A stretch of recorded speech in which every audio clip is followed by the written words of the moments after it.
Welcome to BarryFastCars. Barry here, talking about fast cars today. Again, talking about Formula One. Where to start? Obviously, we just had, not obviously, because I don't know when you're watching this, but we just had the Australian Grand Prix. The weekend was a success, let's put it that way. Let's start with what wasn't a success, and that would be Elimination Qualifying. What we could quotation around is the old version is Knockout Qualifying, and they updated it to Elimination Qualifying. Who saw it? Who turned it off? Who punched walls? Who screamed at the TV? I was screaming at the TV around about 7 minutes into Q1 when the Haas guys when Esteban Gutierrez was on a flying lap, and you knew halfway through, not even halfway through, but when he's pulling onto the main straight, you see the 90-second ticker on his next to his name, and you know he's screwed. And he was on a flying lap. He had like a fast lap. He was going to pop himself into the top 10, which would get him into the next section, next round of Elimination Qualifying. So I won't get ahead of myself as to what happened with the what happened during the race, but during qualifying, it was a joke. It was a joke, and how anyone could have thought, which very few people did think, that it might work out. It's hilarious to me, and I figured at the very least maybe.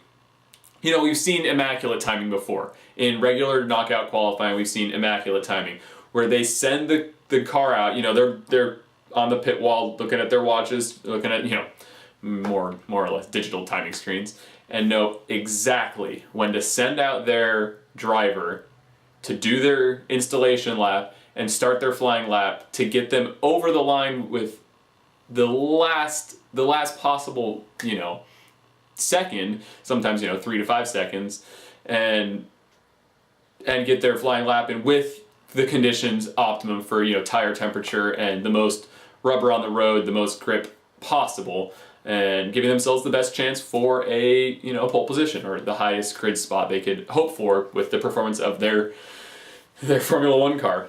Well, that's not what happened, right? I didn't even take notes because long story short, it's already been abandoned.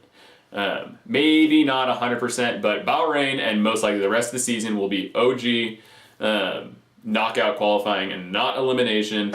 It was a one-stop shop for that design of qualifying, which, as has been said many a times, why the fuck did they even touch it in the first place? Elimination qualifying is, especially in the last 2 years, the best part of the weekend. Because Sundays can be kind of boring sometimes, which, is very generalized because there's very few races. I think like Russia 2014 is a standout as like an incredibly boring race, but 2015 was great. It was a lot better, and I was like, okay, that's actually a pretty good track. But yeah, this qualifying was a failure. It was a failure, and everyone recognized that right away. Horner was apologetic to us fans. I can only imagine how pissed I would have been if I was there.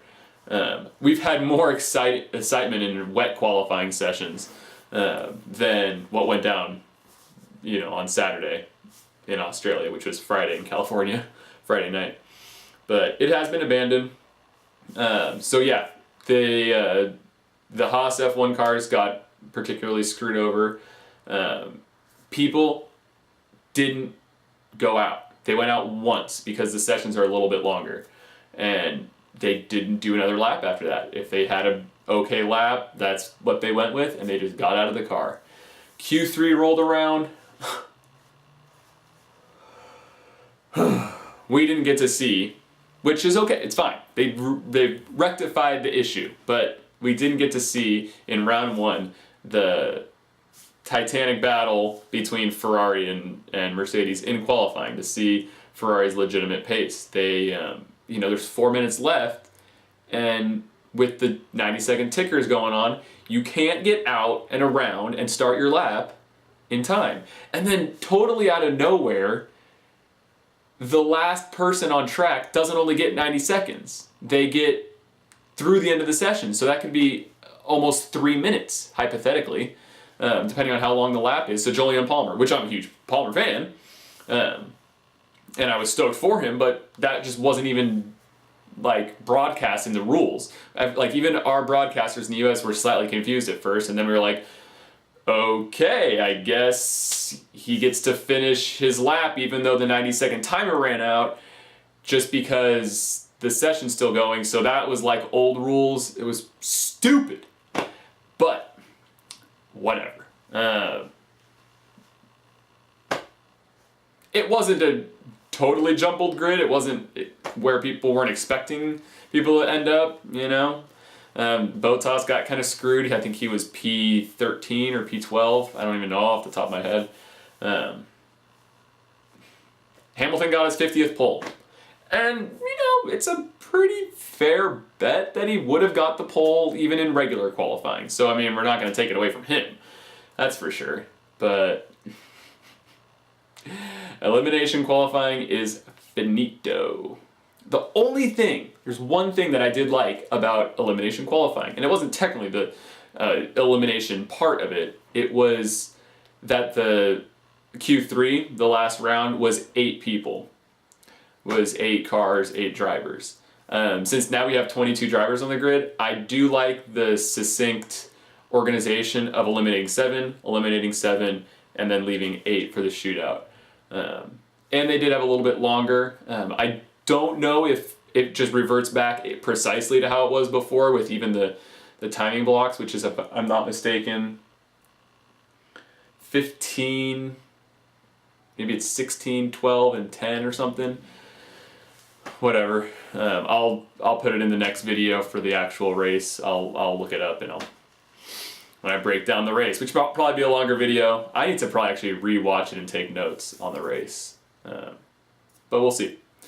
So I didn't have to do too much technical breakdown of qualifying because it's no more. It is no more. Bahrain will be normal qualifying. Knockout. 3 sectors. Run what you brung. And you have through the time allotted, and then if you started your lap before time ran out, you get to finish that lap. So that's that. Qualifying was a joke. It is no more. And I can't wait for Bahrain. Yeah. And on to a video about the Australian Grand Prix 2016, which was a doozy in the best way. In all the best ways. One hell of a race. We're in for a hell of a season. Come back and watch that one when I upload it. Or whenever you get the chance to. Alright, peace.